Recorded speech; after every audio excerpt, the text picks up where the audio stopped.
Yul Brynner's shocking secrets are about to be revealed. Celebrated for his mesmerizing portrayals, particularly as King Mongkut in The King and I, Brynner's tale takes an unbelievable turn. If people wanted to see that play, a play that brings in 4 generations of one family suddenly walk into the theater, and that is how the theater is going to remain always alive. You wouldn't call Yul Brynner your average actor. He won an Oscar for his portrayal of King Mongkut, but it was just the tip of the iceberg. Brynner showed off his acting chops 4,600 times in his role as King Mongkut. What would it be like?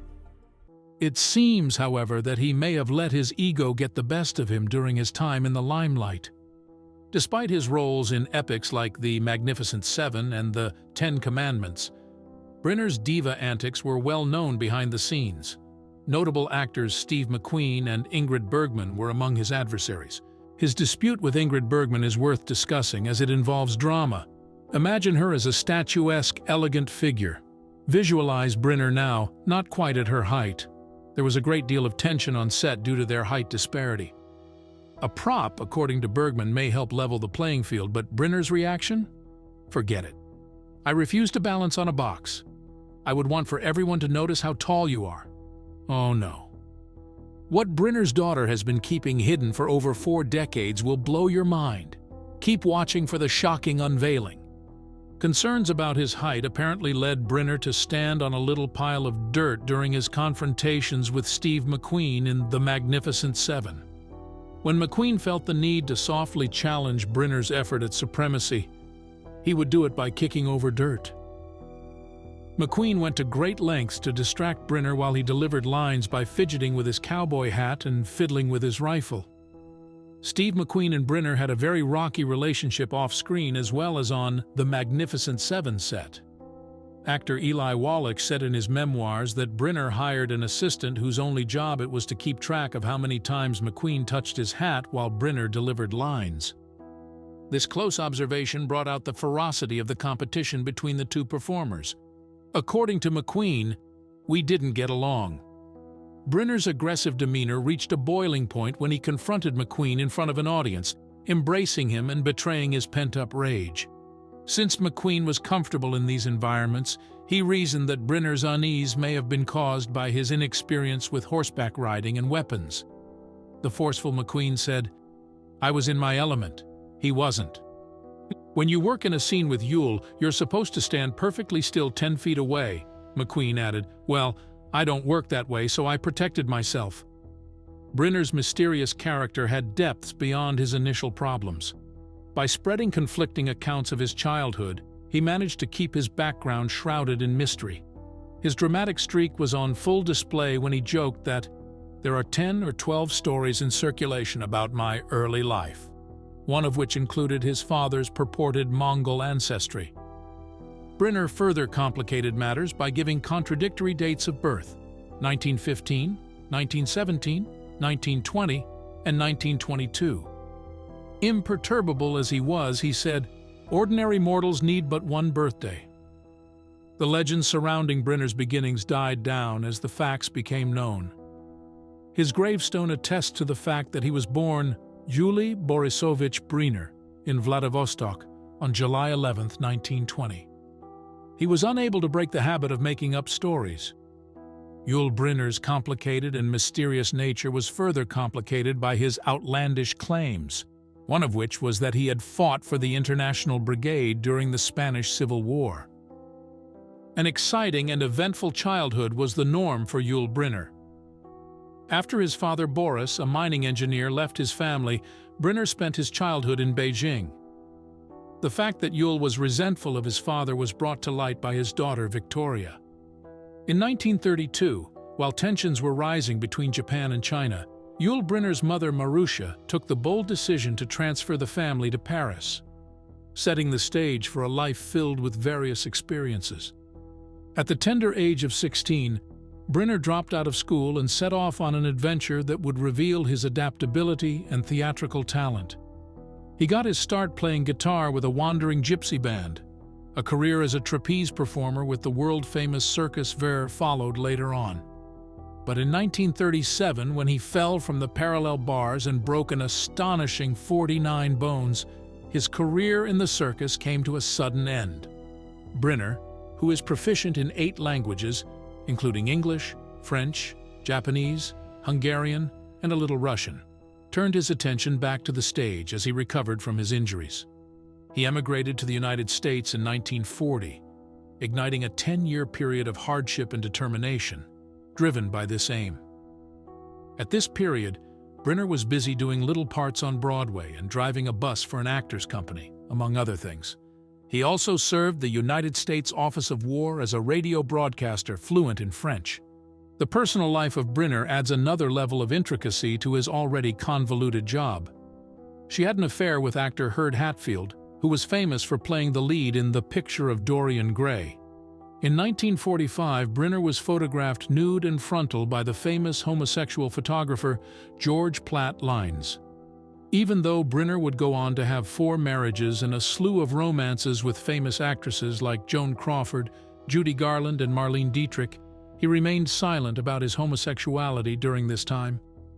In order to maintain the carefully constructed image of Brynner as a happy husband to actress Virginia Gilmore, his alleged ties with artist and director Jean Cocteau and other men were quietly kept out of the public view. According to the media, the story of how Yul Brynner overcame early obstacles and became the legendary King Mongkut of Siam in The King and I was an inspirational one.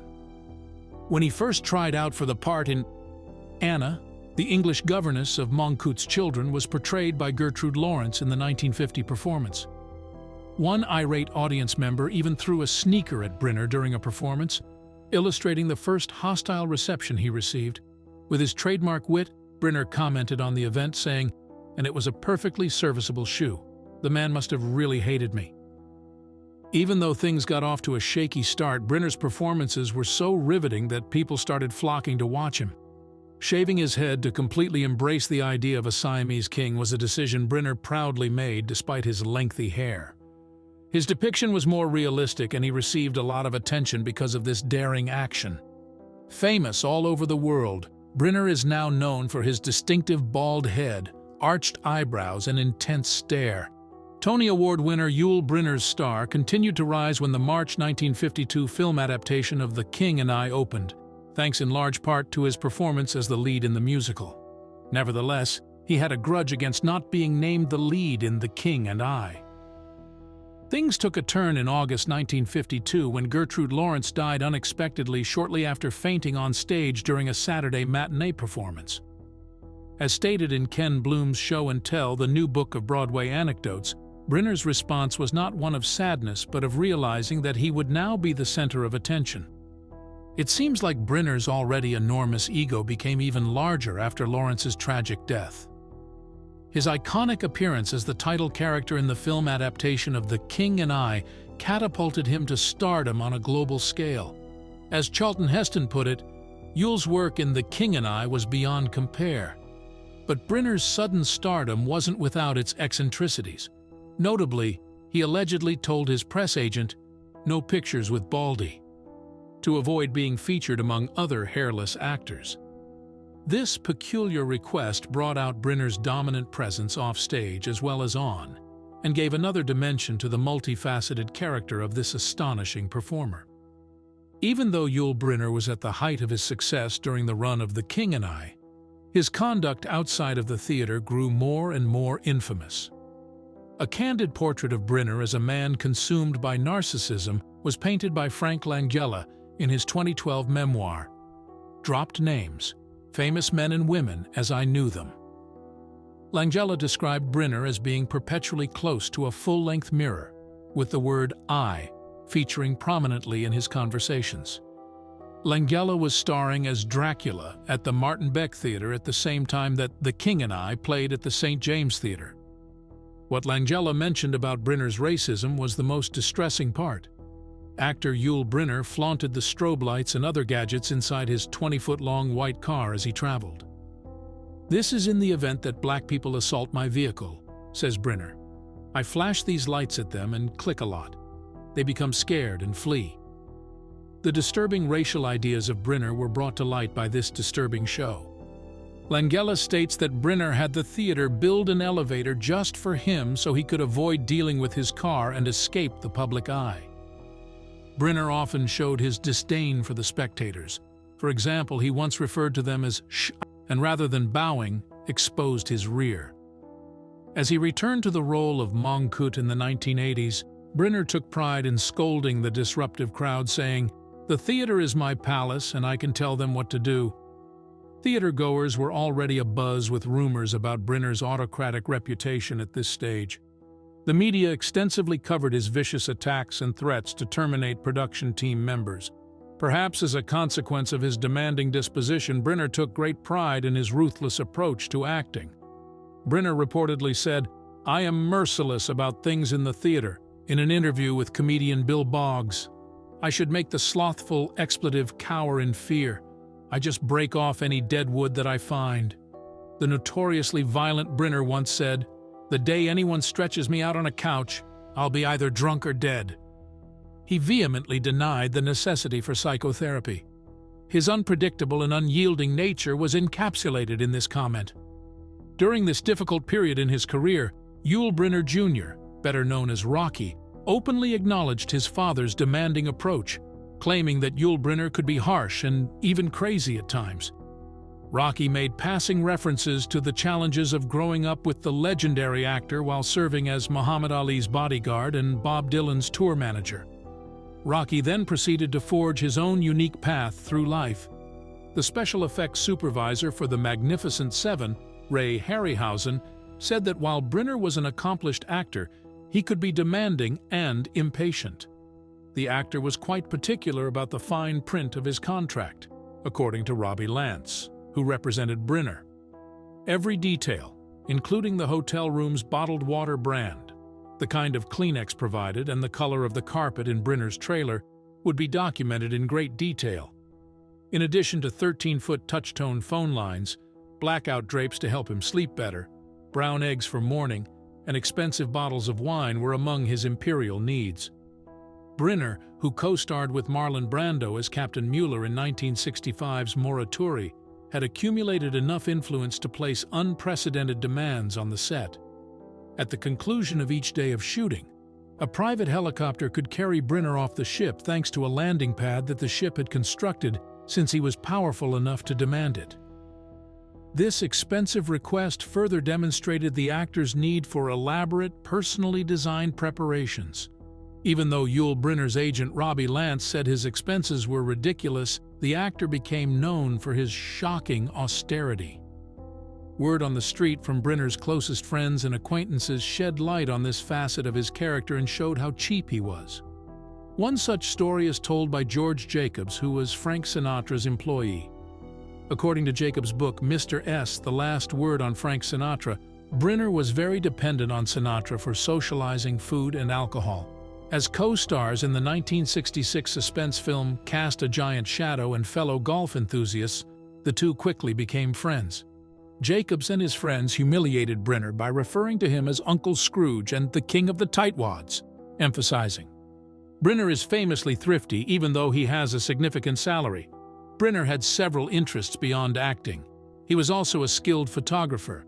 Mia Farrow, Audrey Hepburn, Sophia Loren, Anthony Quinn, and Elizabeth Taylor were among the iconic faces he photographed in over 8,000 photos, some of which received critical praise.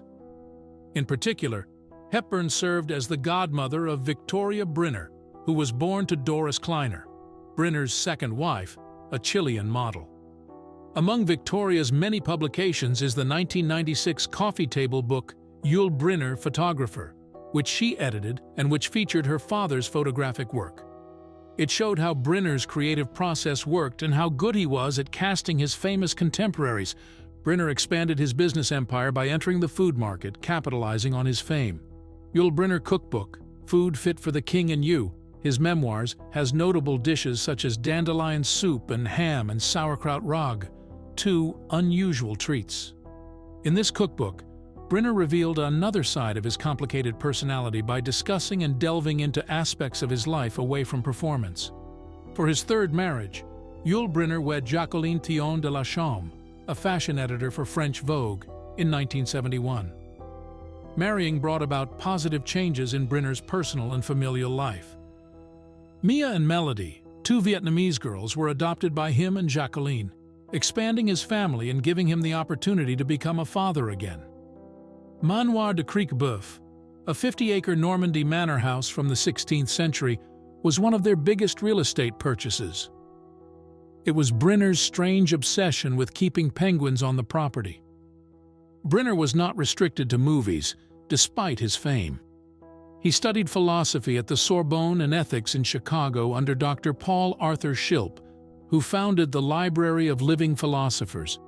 He was a voracious reader with a diverse intellectual background. Schilp called Brynner one of the smartest people he had encountered and admired his understanding of history, politics, economics, literature, and music. Brynner remained active in humanitarian activity.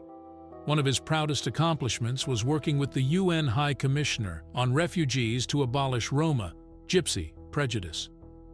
Brynner kept engaging in academic pursuits while his personal life developed.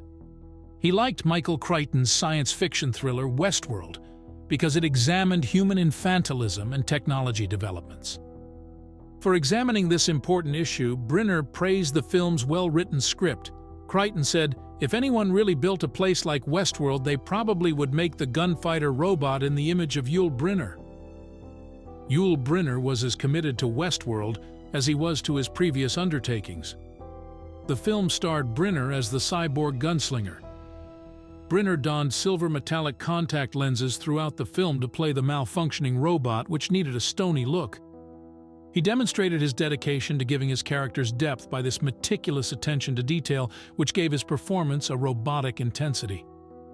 Richard Benjamin recalled their time working together with fondness. He had played the role of the victim of Brynner's broken robot at the future theme park. "Yul Brynner was just the best," Benjamin said of Brynner, and he gave Brynner credit for teaching him many things, including how to act a gunfight without blinking. Even the greatest Western performers would often flinch when the pistol went off, a piece of knowledge that Brynner shared with Benjamin based on his vast experience. Benjamin emphasized the influence that the veteran actor had on his co-stars by describing Brynner as an impressive, outsized entity. It was with Westworld that Brynner's cinematic career came to a close, since it was his final major film role. The 1976 Italian Western Death Rage was his last film appearance. In spite of his many accomplishments in the film industry, Brynner regretted never having made a film on modern Turkey's founder, Kemal Atatürk. Disagreements on the details of Atatürk's life were one of the insurmountable obstacles that the huge undertaking encountered. After retiring from cinema, Brynner played Mongkut in The King and I. His late years were devoted on numerous tours and Broadway reruns of this role, which characterized his theatrical career. After 2 years as the touring production's lead opposite Brynner, Mary Beth Peale reported an unexpected encounter that defied her pre-meeting instructions. Brynner hugged her and murmured, "Welcome to the family," showing a more sensitive side of the famed actor.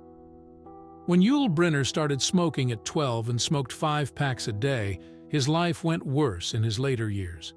In 1983, he wedded Malaysian chorus line dancer Kathy Lee, 24, and started to suffer the repercussions of this habit. Brynner received the terrible throat cancer diagnosis. Brynner turned to Buddhism for solace and wisdom as he confronted his sickness and death. Considering the gypsy's remarks, "Your future is getting shorter," he accepted this new perspective. On October 10, 1985, 65-year-old Yul Brynner died of cancer. He returned to Broadway with a boom before his death, demonstrating his unshakable devotion to his career. Brynner's posthumous American Cancer Society adds honor his memory. "Do not smoke after I leave. Avoid smoking at all costs." Brynner's message from Beyond the Dead condemned smoking and urged millions to quit. In Brynner's usual cryptic approach, he suggested various gravestone inscriptions. A gravestone inscription may read, "I have arrived," or "Here lies a man who adored children of all varieties." Ironically, his contract condition, the inscription, was not satisfied. Even in a French cemetery, his headstone just says, "Yul Brynner," with his birth and death dates, underscoring his mystery. Have you considered Yul Brynner's amazing life and character? Tell us what you think below. We hope this video helped. I hope this video helped. Subscribe, like, and share. Thanks for watching till our next video. So long.